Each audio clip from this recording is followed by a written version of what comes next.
এই পৃথিবীতে আসার পর আমাদের হায়াত তো বাড়ছে না, বরং হায়াত প্রতি মুহূর্তে কি হচ্ছে?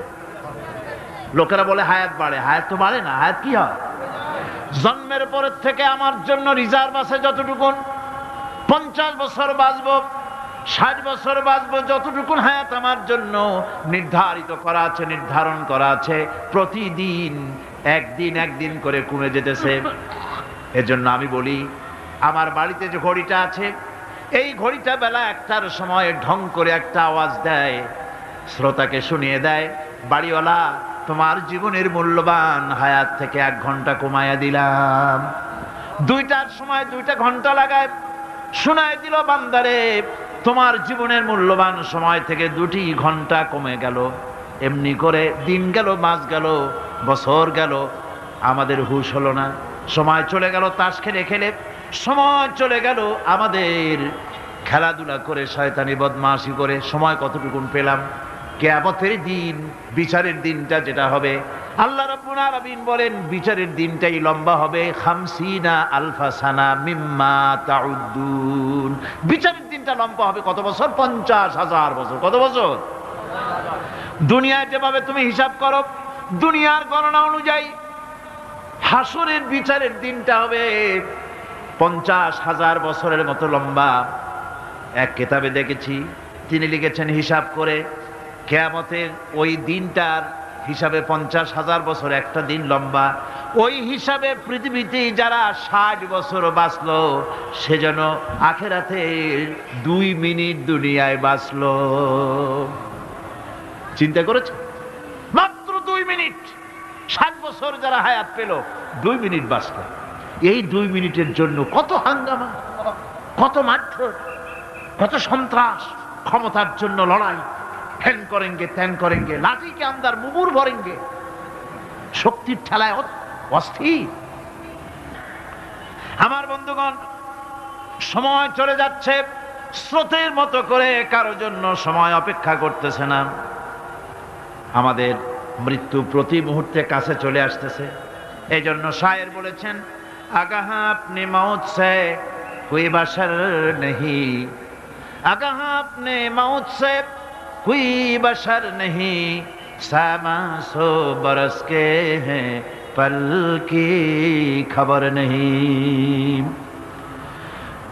মৃত্যু সম্পর্কে আমাদের কারো জানা নাই, যে কোনো মুহূর্তে মৃত্যু আমাদের কাছে এসে যেতে পারে। মৃত্যু সম্পর্কে কিছুই জানা নাই, অথচ প্রতি মুহূর্তে আমরা মৃত্যুর দিকে এগিয়ে চলছি। মাল সামান 100 বছর কি ধরে খাবো তাও জমা করে রেখেছি, কিন্তু এক মুহূর্তের খবর নাই। মাহফিলে এসেছি, বাড়ি যেতে পারবো নিশ্চয়তা নাই। আছে? বলেন আছে? আপনি বাড়ি যাও ভালো, বসেছেন, দাঁড়াতে পারবেন, এই নিশ্চয়তা আছে? নাই।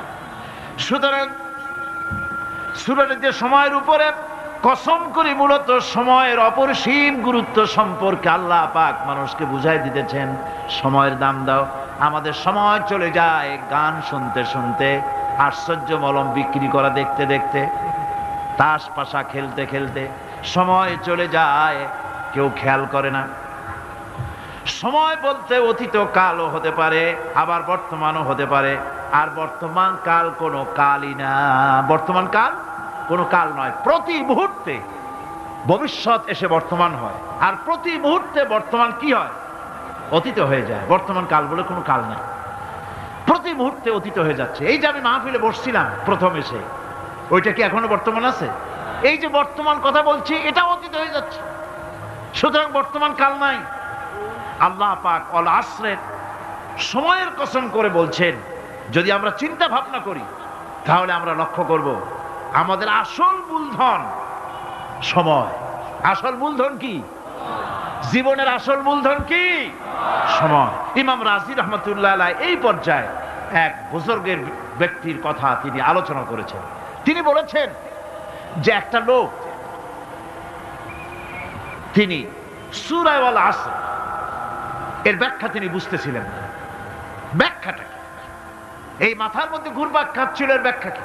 একবার তিনি বাজারে ঢুকলেন, তারপরে তিনি শুনতে পেলেন বাজারের এক প্রান্ত থেকে একজন চিল্লায় বলতেছে, সেই ব্যক্তির উপরে রহম করো যার পুঁজি গলে যায়, সেই ব্যক্তির উপরে রহম করো যার পুঁজি গলে যায়। উনি চিন্তা করলেন পুঁজি এবার গলে কেমনে, উনি দৌড়ে গেলেন, যায় দেখেন যে ব্যাটা চিল্লাচ্ছে সে হচ্ছে বরফ বিক্রেতা। কি বিক্রেতা?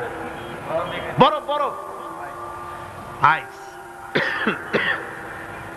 এখন এই বরফ বিক্রেতা সে চিল্লায় বলতেছে সেই ব্যক্তির পরে রহম করো যার পুঁজি কি গলে যায়। সূর্যের তাপ বাড়তেছে আর বরফ গলে যাচ্ছে। সে বুঝাতে চাচ্ছে যে আমার এই বরফটা জমাট থাকা অবস্থায় তোমরা কেউ কেনো, যেহেতু আমার পুঁজি তো এর মধ্যে আমি ইনভেস্ট করেছি। এটা যদি পানি হয়ে যায় তো পানি তো কেউ কিনবে না, এটা তো যেখানে সেখানে পাওয়া যায়। বরফ পাওয়া যায় না বলি তো আমি বরফ কিনে আনছি। তোমরা আমার প্রতি দয়া করো, তাড়াতাড়ি করে বরফটা কিনে নিয়ে যাও। ইমাম রাজি রহমাতুল্লাহ আলাইহি বলেন, বুজুর্গ ব্যক্তি চিৎকার মেরে বললেন আল্লাহু আকবার, আমি কিন্তু এই বরফ বিক্রেতার ঘোষণার মধ্য দিয়ে সূরা ওয়াল আসরের তাফসীর আমি বুঝে ফেলেছি। তার মানে হলো বরফ বিক্রেতা যেভাবে বলতেছে সেই ব্যক্তির উপরে রহম করো যার পুঁজি গলে যায়, আমারও তো একটা পুঁজি আছে, ওই পুঁজির নাম হায়াত। প্রতি মুহূর্তে আমার পুঁজি তো গলে যেতেছে, আমার পুঁজি তো গলে যায়, প্রতি মুহূর্তে কমে যেতেছে। আহারে এই পুঁজি যে গলে গেল ধরে রাখতে পারলাম না, এই জন্য কিছুই তো করতে পারি নাই। সূরা ওয়াল আসরের ভিতরে মানুষের আয়ুষ্কাল দেওয়া হয়েছে বরফ গলে যাওয়ার মতো দ্রুত সে আয়ু কমে যাচ্ছে। একে যদি নষ্ট করে ফেলা হয়, ভুল কাজে ব্যয় করা হয়, সেটাই হচ্ছে মানুষের মূল ক্ষতি। মানুষের মূল ক্ষতি। ব্যবসায় ক্ষতিগ্রস্ত হয়েছে, এটা মূল ক্ষতি নয়। স্বাস্থ্য হারাইছে, মূল ক্ষতি নয়। রাজনীতিতে ব্যর্থ হয়েছে, মূল ক্ষতি নয়। জীবনে মন্ত্রিত্ব হারাইছে, মূল ক্ষতি নয়। মূল ক্ষতি প্রতি মুহূর্তে সময় নষ্ট হচ্ছে, এটাই মূল ক্ষতি। ভাইরা, কিয়ামতের দিন জান্নাতীদের কোনো দুঃখ থাকবে না, সকলের দুঃখ থাকবে। জান্নাতীদের কোনো দুঃখ থাকবে নাকি? থাকবে, থাকবে। জান্নাতীদের মনের মধ্যে একটা দুঃখই থাকবে। ভালো করে শুনুন, জান্নাতীদের মনের মধ্যে একটা দুঃখই হবে।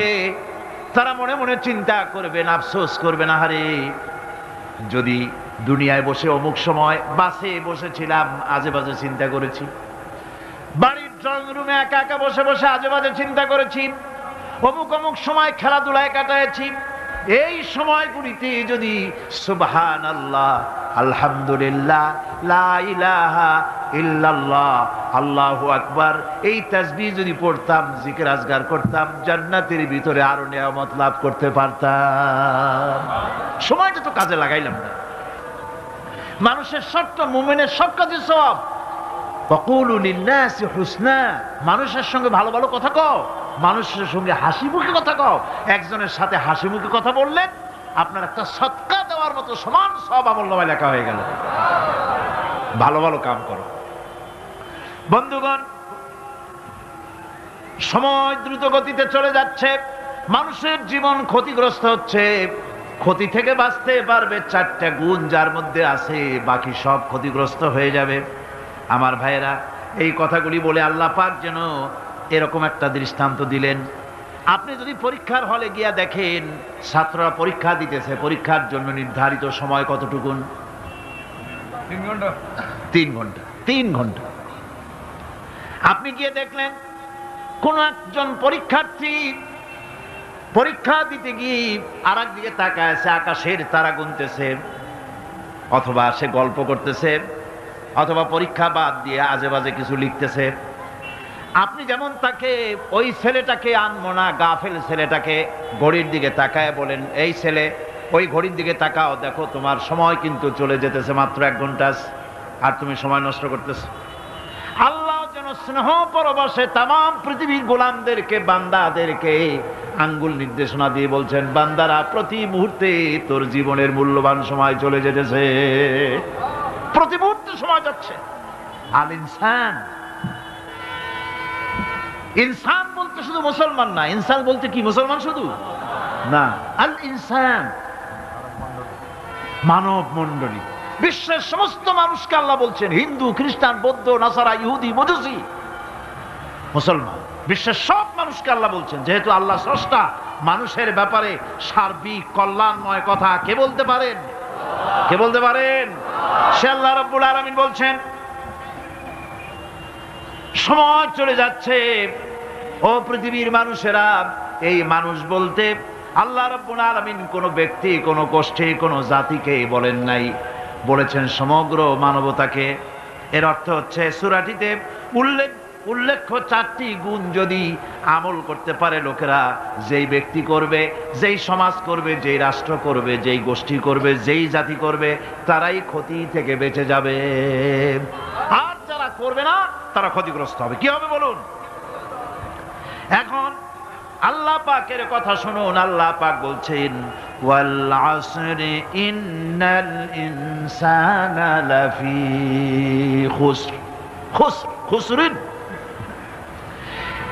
এই যে খুসর, খাসারা, এই শব্দটা হচ্ছে আবিধানিক অর্থে ক্ষতি হচ্ছে লাভের বিপরীত। লাভের বিপরীত কি? ক্ষতি।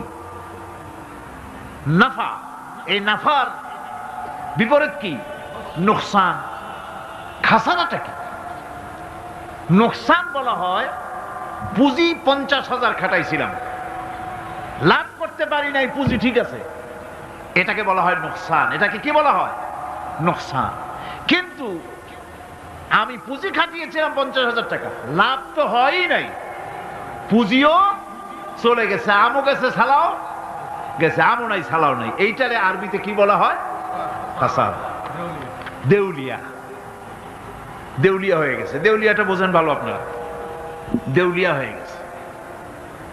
কোরআন লাভ বা সাফল্যের ধারণা যেমন নিছক পার্থিব নয়, সমৃদ্ধির কথা শুধু পার্থিব নয়, জন্ম থেকে শুরু করে মৃত্যু পর্যন্ত কোরআনের লাভের কথা যখন বলা হয় তখন জন্ম থেকে মৃত্যু পর্যন্ত, আখিরাত পর্যন্ত, কিয়ামত পর্যন্ত। ক্ষতিটাও জন্ম থেকে শুরু করে মৃত্যু পর্যন্ত, কিয়ামত পর্যন্ত ক্ষতিটাও। এই ক্ষতি থেকে বাঁচবার জন্য কোরআনে কারিমে বিভিন্ন জায়গায় এই খাসারা শব্দ ব্যবহার করা হয়েছে। আল্লাহ রাব্বুল আলামিন বলছেন, ওয়ামান খাফফাত মাওয়াজিনুহু ফাউলাইকাল্লাযীনা খাসিরু আনফুসাহুম বিমা কানু বিআয়াতিনা ইয়াযলিমুন। যাদের পাল্লা ভারী হবে কিয়ামতে তারাই হবে সফলকাম, আর যাদের পাল্লা হালকা হবে, নেকির পাল্লা, নেকির পাল্লা যাদের হালকা হবে তারা হবে ক্ষতিগ্রস্ত। তারা নিজেদের ক্ষতি নিজেরাই ক্ষতি সাধনকারী হবে কিয়ামতের দিন। কাজে মানুষের জীবনের সমুদয় কার্যাবলীর ভালো অংশ যদি খারাপ অংশের উপরে বিজয়ী হয়, তারপরে খারাপ অংশ পাওনাদারদের দিয়ে টিয়া, এরপরে যদি নেকি কিছু বাকি থাকে, তাহলে বোঝা গেল লোকটা কিয়ামতে নাজাত পাবে। আর যদি ভালো কাজের উপরে খারাপ কাজ বিজয়ী হয়ে যায় আর সমস্ত পাওনাদারদেরকে পাওনা মিটাইয়া তারপরেও পাপ বাকি থেকে যায়, এক চাইতে খাসারা পৃথিবীতে, আকাশে, জমিনে কিছুই আর হবে না। এর থেকে বাঁচার জন্য আল্লাহ পাক, এই খাসারা থেকে বাঁচার জন্যই মানুষকে এই কথা বলছে। এই কথাটি কোরআনে কারিমের অন্য একটি আয়াতে আরো সুন্দর করে বলা হয়েছে। যারা নাকি এই দুনিয়ার বুকে, যারা নিজেদের পুঁজি খাটাইছে, জীবনের পুঁজি সুদ কামাইতে খাটালো, জীবনের পুঁজি খাটালো হারাম কামাইয়ের ভিতরে, অন্যায় কাজের ভিতরে, যারা জীবনের পুঁজিকে আল্লাহর দ্বীনের কাজে লাগাতে পারে নাই, তাদের সম্পর্কে বলা হচ্ছে খাসিরাদ দুনিয়া ওয়াল আখিরাতা যালিকা হুয়াল খুসরানুল মুবিন। খাসিরাদ দুনিয়া ওয়াল আখিরা, দুনিয়াও ক্ষতিগ্রস্ত, আখিরাতেও ক্ষতিগ্রস্ত। এটা হচ্ছে তার জন্য সুস্পষ্ট ক্ষতি, এর থেকে বড় ক্ষতি আর কিছুই হতে পারে না। আল্লাহ পাক কোরআনে কারীমে অন্যত্র বলেছেন, وَنُنَزِّلُ مِنَ الْقُرْآنِ مَا هُوَ شِفَاءٌ وَرَحْمَةٌ لِّلْمُؤْمِنِينَ وَلَا يَزِيدُ الظَّالِمِينَ إِلَّا خَسَارًا। আমি এই কোরআন অবতরণের পরিক্রমায় এমন সব বিষয় অবতীর্ণ করেছি যা মুমিনদের জন্য নিরাময় এবং তাদের জন্য রহমত, আর জালিমদের জন্য ক্ষতি ছাড়া আর কিছুই বৃদ্ধি পায় না। জালিমদের জন্য ক্ষতি বৃদ্ধি পায়। আর যারা মুমিন তাদের জন্য এর মধ্যে নিরাময় আছে, এর মধ্যে রহমত আছে। অর্থাৎ যারা এই কোরআনকে যারা নিজেদের আইনের কিতাব হিসাবে গ্রহণ করেছে, কোরআনকে তাবিজের কিতাব হিসাবে নয়, ধর্মীয় কিতাব হিসাবে নয়, কোরআন সংবিধান। কোরআন কি? কোরআনকে যারা সংবিধান হিসাবে মেনে নিয়েছে, কোরআনকে যারা সংবিধান হিসাবে গ্রহণ করলো, ব্যক্তি, পরিবার, সমাজ, রাষ্ট্রে তাদের যাবতীয় মানসিক, বুদ্ধিবৃত্তিক, নৈতিক, তামাদ্দুনিক রোগের নিরাময় হবে, এর দ্বারা শান্তি হবে। কিন্তু যেসব জালিম এই কোরআনকে প্রত্যাখ্যান করেছি, কোরআনকে যারা মৌলবাদীদের কিতাব বলে, কোরআনের কথা বললে মৌলবাদ বলে গাল দেয়, তারা তাদের কপালকে পোড়াইয়া ছাই বানাইয়া দিছে, তাদের তাদের কপাল ভস্মীভূত করে দিয়েছে। আমার দেশে, এই দেশটা কি মুসলমান বেশি না অন্য জাতি বেশি? কোন? জোরে কোন? মুসলমান সবচেয়ে। খুব লক্ষ্য করে শোনেন, এই দেশে সবচেয়ে মুসলমান বেশি, ইন্দোনেশিয়ার পরে। পৃথিবীর দ্বিতীয় বৃহত্তম মুসলিম দেশ হলো কোনটা? বাংলাদেশ। এই দেশে ইসলামরে যত গালি দেওয়া হয়েছে, কোরআনকে যত গালি দেওয়া হয়েছে, আলেমদেরকে যত গালি দেওয়া হয়েছে, রাসূলুল্লাহকে যত গালি দেওয়া হয়েছে, ইসলামী আদর্শকে যত গালি দেওয়া হয়েছে, পৃথিবীতে কোন দেশে এইভাবে ইসলামকে গালি দেওয়া কোথাও হয় নাই। এমনকি আমেরিকার মতো দেশে, ইংল্যান্ডের মতো দেশেও কোরআনের বিরুদ্ধে এত কথা কেউ বলতে সাহস পাবে না, ইসলামের বিরুদ্ধে কথা বলতে সাহস পাবে না, যেহেতু মুসলমানেরা সেখানে পাল্টা আক্রমণ করবে। আজ আমার দেশে মুসলমানের ঘরের সন্তান হইয়া ইসলামের বিরুদ্ধে তারা বক্তব্য রাখে। মৌলবাদ, মৌলবাদ জিকির উঠে গেছে। আমেরিকার প্রেসিডেন্টরা যখন শপথ নেন, প্রেসিডেন্ট হিসেবে ওথ নেন, বাইবেলের উপরে হাত রাখেন আর বলেন, এই মহাগ্রন্থকে স্পর্শ করে শপথ নিচ্ছি, আমি আমার চিন্তা চেতনা, আমার মেধা, আমার প্রজ্ঞা সবটা আমার জাতি, আমার দেশকে উন্নয়নের জন্য, এর সমৃদ্ধির জন্য, এর সংরক্ষণের জন্য আমি আমার জীবনকে উৎসর্গ করব। বাইবেলের উপরে স্পর্শ করে এই শপথ তারা নেন। আমার দেশের প্রেসিডেন্ট, প্রধানমন্ত্রী শপথ নেওয়ার সময় কোরআন শরীফের উপরে হাত রাখে যদি, তাহলে বলা হবে বেচারা মৌলবাদী হয়ে গেছে। এটা করা যাবে না। আর যদি কেউ করে সামান্য কিছু, কোরআন না, যদি তসবিহ নিয়েও আসে, তাহলে বুঝতে হবে জাতির সাথে একটা প্রতারণা ছাড়ার কিছুই না।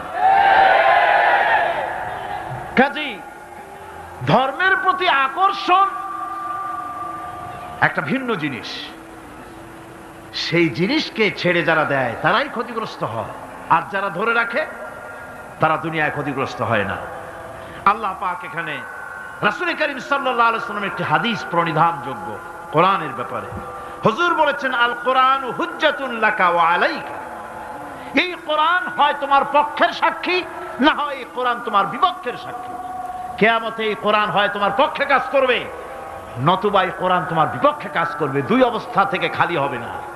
হয় কোরআন তোমার পক্ষে সাক্ষী দেবে, না হয় আমরা কি চাই? কিয়ামতে কি চাই? বলেন কি চাই? কোরআনের পক্ষে যদি আমরা সাক্ষী চাই, তাহলে এই কোরআনের পক্ষে আমাদেরকে কাজ করতে হবে। এছাড়া আমাদের নাজাতের কোনো পথ নাই। আমাদের মুক্তির পথ হচ্ছে কোরআন কেন্দ্রিক, রাসূলুল্লাহর হাদিস কেন্দ্রিক। এর বাইরে আমাদের সমস্ত পুঁজি নষ্ট হয়ে যাবে। আমাদেরকে পৃথিবীতে টিকে থাকতে হলে কোরআনের উপরে ভিত্তি করে আমাদেরকে বাঁচতে হবে, টিকতে হবে। কোরআনে কারিমে আল্লাহ রাব্বুল আলামিন অন্যত্র বলেছেন, কুল ইন্নাল খাসিরিনাল্লাযীনা খাসিরু আনফুসাহুম ওয়া আহলিহিম ইয়াওমাল কিয়ামাহ আলা যালিকা হুয়াল খুসরানুল মুবিন। বলো, প্রকৃত দেউলিয়া তারাই যারা কিয়ামতের দিন নিজেকে, নিজের পরিবার পরিবর্গকে এই ক্ষতির দিকে যারা ঠেলে দেবে। ভালো করে শুনে নাও, এটি হচ্ছে সুস্পষ্ট ক্ষতি, সুস্পষ্ট দেউলিয়াপনা। এই ক্ষতি থেকে বাঁচার জন্য আল্লাহ রাব্বুল আলামিন কোরআনে কারীমের মধ্যে বলেছেন, ওয়াল আসরি ইন্নাল ইনসানা লাফি খুসর। পড়েন সবাই, ওয়াল আসরি ইন্নাল ইনসানা লাফি খুসর। মানুষের, সমগ্র মানুষের জীবন ক্ষতিগ্রস্ত, ব্যর্থ। কে বলতেছেন? গা শিউরে ওঠার কথা না? গা শিউরে ওঠে। আল্লাহ বলতেছেন ক্ষতিগ্রস্ত, ব্যর্থ। আপনি যতই মনে করেন আপনার মিল আছে, কল আছে, কারখানা আছে, মন্ত্রী, টাকা পয়সা আছে, প্রেসিডেন্ট হয়েছেন, প্রধানমন্ত্রী হয়েছেন, আপনার জীবন সফল হয়েছে, আল্লাহ বলেন না, জীবন ব্যর্থ, জীবন বিফল, জীবন ক্ষতিগ্রস্ত। তাম পৃথিবীর সমস্ত মানুষ ক্ষতিগ্রস্ত, ব্যর্থ। 4টা কাজ করলে সফল হবে। কয়টা কাজ? জোরে বলেন, কয়টা কাজ? ইল্লাল্লাযীনা আমানু ওয়া আমিলুস সালিহাতি ওয়া তাওয়াসাউ বিল হাক্কি ওয়া তাওয়াসাউ বিস সাবর। 4টা কাজ করলে জীবন হবে সফল। এই ব্যর্থতা থেকে, এই ক্ষতি থেকে যদি বাঁচতে চাই কি না? কারা কারা চাই? দেখাই তো হাত। কারা কারা চাই? ক্ষতির হাত থেকে বাঁচতে চাই কারা? আলহামদুলিল্লাহ, হাত নামান। ক্ষতির হাত থেকে যারা বাঁচতে চান, আল্লাহ রাব্বুল আলামিন তাদের জন্য ফর্মুলা পেশ করেছেন, ইল্লাল্লাযীনা আমানু ওয়া আমিলুস সালিহাতি ওয়া তাওয়াসাউ বিল হাক্কি ওয়া তাওয়াসাউ বিস সাবর। আল্লাহ পাক বলেন 4টি কাজ করলে জীবন সফল হয়ে যাবে। কয়টা কাজ? 4টা কাজ করলে জীবনটা সফল হয়ে যাবে। 1 নম্বরে ঈমান। 1 নম্বরে কি? ঈমান। এটাই হচ্ছে ফাউন্ডেশন। ক্ষতি থেকে বাঁচার জন্য প্রথম যে গুণটি, সেটির নাম হচ্ছে ঈমান। ইসলামে ঈমানের স্থান সর্বপ্রথম, তারপরই হচ্ছে ইসলাম। ঈমান আগে, তারপরে কি? ইসলাম। ইসলাম হচ্ছে বীজ, ঈমান হচ্ছে বীজ, আর ইসলাম হচ্ছে চারা, গাছ। এটা হচ্ছে ভিত্তি। এই ভিত্তিকে সর্বপ্রথম মজবুত করতে হবে। ঈমানের ভিত্তি,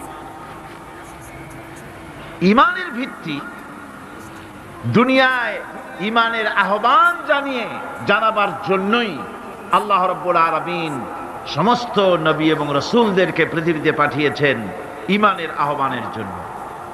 দুনিয়ার সমস্ত নবীদের দাওয়াত ছিল ঈমানের দাওয়াত। কিসের দাওয়াত? এই ঈমানের দাবিটা আসছে, এই দাওয়াতটা এসেছে আল্লাহর কাছ থেকে। কার কাছ থেকে? দেখুন, পৃথিবীর ভিতরে কোন নবীদের কথার সাথে আরেকজন নবীর কথার কোনো বৈপরীত্য হয় নাই। সমস্ত নবীদের কথা একরকম ছিল। কয় রকম? একজন নবীর সঙ্গে তার বক্তব্যের সাথে আরেকজন নবীর বক্তব্যের কোনো গুণগত মৌলিক কোনো পার্থক্য ঘটে নাই, অসঙ্গতি হয় নাই। কারণ নবীরা, আম্বিয়া আলাইহিমুস সালাম, নিজেরা বানিয়ে কথা রচনা করে তারা মানুষের সামনে পেশ করে নাই। সমস্ত নবীদের কাছে যত দাওয়াত এসেছে, একটা অফিস থেকে এসেছে। সে অফিসটা হচ্ছে কার? আল্লাহ রাব্বুল আলামিনের। তাই দুনিয়ার সমস্ত পয়গম্বরদের দাওয়াত ছিল না ইলাহা ইল্লাল্লাহ, লা ইলাহা ইল্লাল্লাহ, লা ইলাহা, লা ইলাহা ইল্লাল্লাহু মুহাম্মাদুর রাসূলুল্লাহ। এটাই ছিল সমস্ত নবীদের দাওয়াত।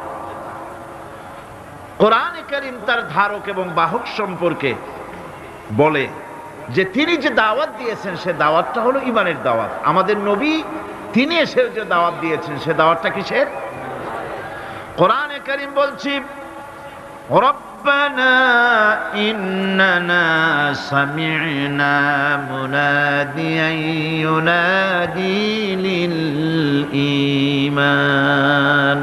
হে আমাদের রব, নিশ্চয়ই আমরা এমন একজন আহ্বায়কের আহ্বান শুনেছি যিনি আমাদেরকে ঈমানের দাওয়াত দিয়েছেন। এমন কোন পয়গম্বর নাই দুনিয়ায় যিনি ঈমানের দাওয়াত দেন নাই। সকলেই ঈমানের দাওয়াত মানুষের সামনে, বিশ্ববাসীর সামনে পেশ করেছেন।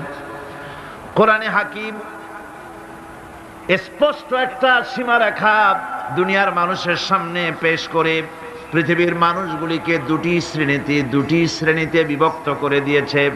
একটি হচ্ছে ঈমান পোষণকারী, আরেকটি হচ্ছে অবিশ্বাসী। একটা ঈমান পোষণকারী আর একটা অবিশ্বাসী। ঈমান পোষণকারীরা সত্যশ্রয়ী, তারা হচ্ছে জ্ঞান এবং নূরের সম্পদে সমৃদ্ধ। আর দ্বিতীয় দলটি হচ্ছে কাফের, জালিম, মূর্খ। তারা হেদায়েতের রাস্তা তাদের জন্য অবরুদ্ধ। কোরআনে কারীম এই দুইটি দল সম্পর্কে উল্লেখ করতেছেন, মাসালুল ফারিকাইনি কাল আ'মা ওয়াল আসাম্মি ওয়াল বাসীরি ওয়াস সামীম হাল ইয়াস্তাবিয়ানি মাসালান আফালা। কোরআন শরীফ বলছে, হাল ইয়াস্তাবিয়ানি মাসালান আফালা তাযাক্কারুন। দুইটি শ্রেণীতে আল্লাহ পাক ভাগ করে দিয়েছেন। একটা শ্রেণী হচ্ছে অন্ধ, বোবা, বধির। আরেকটি যারা শুনতে পায়, চোখে দেখতে পায়। এ দুটি কখনো এক নয়, সমান নয়। এ দুটির রাস্তা আলাদা। কাফেরের রাস্তা আর ইমানদারদের রাস্তা সম্পূর্ণ ভিন্ন। আল্লাহ রাব্বুল আলামিন ঈমান এবং কুফরের পার্থক্য বলে দেওয়ার জন্য গোটা মানব জাতির মধ্যে স্পষ্ট করে বলেছেন, লা ইকরাহা ফিদ-দীন ক্বাদ তাবায়্যানার রুশদু মিনাল গায়্। দ্বীনের ব্যাপারে জোর জবরদস্তি নেই। এখানে হেদায়েতের পথ এবং গোমরাহি, হেদায়েতকে গোমরাহির পথ থেকে সম্পূর্ণ আলাদা করে দেওয়া হয়েছে। লা ইকরাহা ফিদ-দীন, দ্বীনের ব্যাপারে কোনো জোর জবরদস্তি নেই। যারা ধর্মনিরপেক্ষবাদী তারা এই আয়াতটাকে নিজেদের মতবাদকে প্রতিষ্ঠার লক্ষ্যে অনেক সময় কাজে লাগায়। দুটি আয়াতকে তারা বেশি ব্যবহার করে। একটা হচ্ছে লাকুম দীনুকুম ওয়ালিয়া দীন, আর একটা হচ্ছে লা ইকরাহা ফিদ-দীন। এই দুইটি আয়াতকে ধর্মনিরপেক্ষবাদীরা ব্যবহার করে। এই দুটির কোনটি তাদের আদর্শকে বোঝাবার লক্ষ্যে ব্যবহারের কোনো সুযোগ নাই। লা ইকরাহা ফিদ-দীন, ধর্মের ব্যাপারে কোনো বাড়াবাড়ি নাই, জোর জবরদস্তি নাই। এ কথা বলা হয়েছে এই কারণে যে কোন বিধর্মীকে, অমুসলিমকে ভয় দেখিয়ে, লোভ দেখিয়ে অথবা কোন ক্রমে কোন প্রকার চাপ সৃষ্টি করে তাকে মুসলমান বানানো যাবে না। এমনকি সূরা তওবার মধ্যে এসেছে, যুদ্ধ চলাকালীন সময়, জিহাদ চলাকালীন সময় কোন অমুসলিম যদি ইসলাম জানার জন্য তোমাদের তাঁবুতে আসে, তাহলে তুমি তাকে ইসলাম বুঝাও। ইসলাম শোনার পরে যদি মেনে নেয় ভালো কথা, আর যদি না মানে তাকে তার তাঁবু পর্যন্ত ফিরে যেতে দাও। মাঝপথে তাকে আক্রমণ করা যাবে না। ধর্মের ব্যাপারে কোনো বাড়াবাড়ি নাই। লা ইকরাহা ফিদ-দীন, এর দ্বারা ধর্মনিরপেক্ষতার কোনো কথা বোঝানো হয়নি। আর লাকুম দীনুকুম ওয়ালিয়া দীন, এটা ছিল কাফেরদের সেই বক্তব্যের প্রেক্ষিতে যেখানে কাফেররা বলেছিল মুহাম্মদ সাল্লাল্লাহু আলাইহি ওয়াসাল্লাম, আসুন আমরা এক কাজ করি, সেটা হলো ধর্ম নিয়ে আমাদের মধ্যে যে বাকবিতণ্ডা হচ্ছে, আমরা ধর্মকে 50-50 ভাগ করে নিই। কিছুদিন আমরা গিয়া আপনার আল্লাহরে সেজদা দেই, আর কিছুদিন আপনারা আমাদের মূর্তিগুলিকে প্রণাম করুন।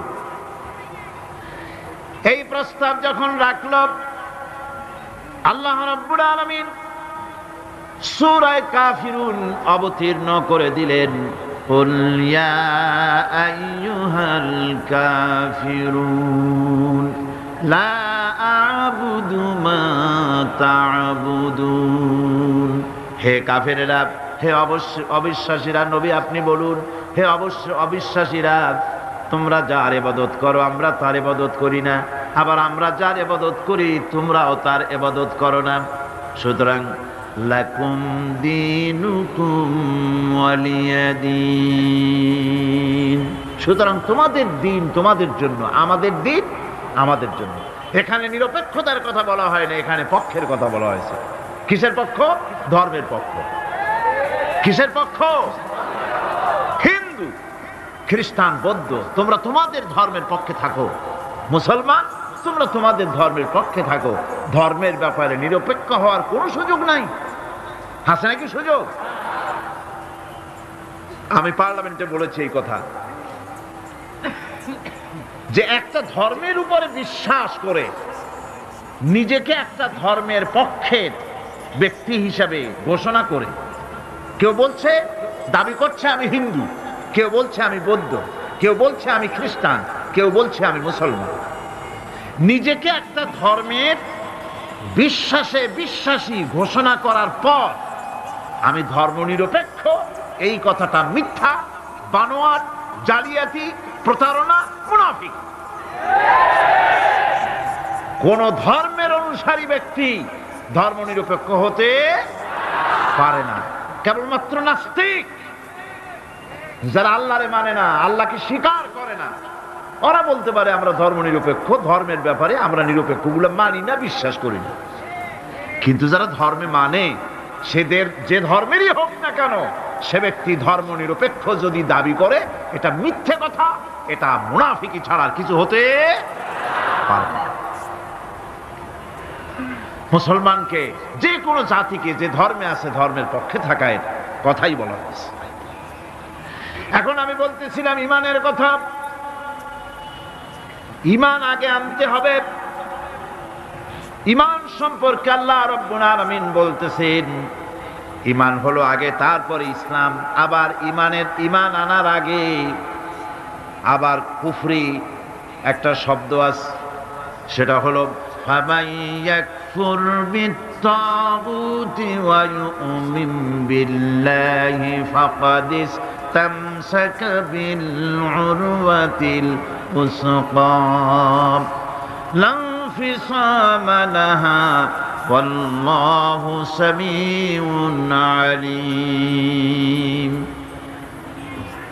ফামান ইয়াকফুর বিত্তাগুত, যে ব্যক্তি তাগুতকে অস্বীকার করেছে, সর্বপ্রথম তাগুতকে অস্বীকার করতে হবে।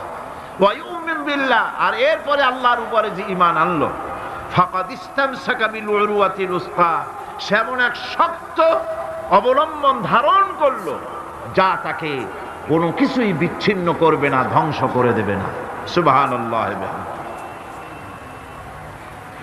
এখন সত্যিকারের ঈমানদারের পরিচয়টা কি? কোরআনে কারীম সত্যিকারের ঈমানদারের পরিচয় এভাবে পেশ করতেছে, ইন্নামাল মুমিনুনা আল্লাযীনা আমানু বিল্লাহি ওয়া রাসূলিহি সুম্মা লাম ইয়ারতাবু ওয়াজাহিদু বিআমওয়ালিহিম ওয়া আনফুসিহিম ফি সাবিলিল্লাহ উলাইকা হুমুস সাদিকুন। ঈমানের দাবিতে সত্যবাদী কারা?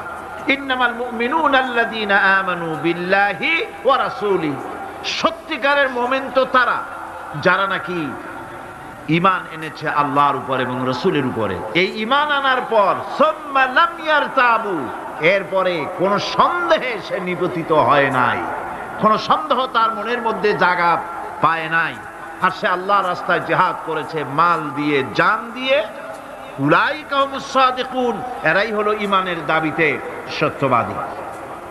সুম্মা লাম ইয়ারতাবু, অথবা এক বিন্দু সন্দেহ মনের মধ্যে জায়গা দেয় নাই। অর্থাৎ ঈমান আনছি কার উপরে? আল্লাহর উপরে। কার উপরে? আর তার রাসূলের উপরে। আল্লাহ এবং রাসূলের উপরে ঈমান আনার পর যারা আল্লাহ এবং রাসূলের বিধান জীবনের সকল ক্ষেত্রে মানতে পারে নাই, তারাই সন্দেহে নিপতিত হয়েছে। কথা বুঝতে পেরেছেন?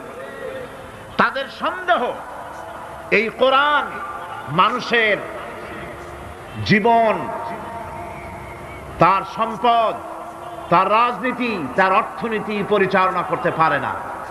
সেই জন্য ধর্মের ব্যাপারে কোরআন মানি, ধর্মের ব্যাপারে নামাজ আর রোজা মানি, কিন্তু রাজনীতিতে ধর্ম মানি না। এটাই হলো সন্দেহ। এটাই কি সন্দেহ, অবিশ্বাস।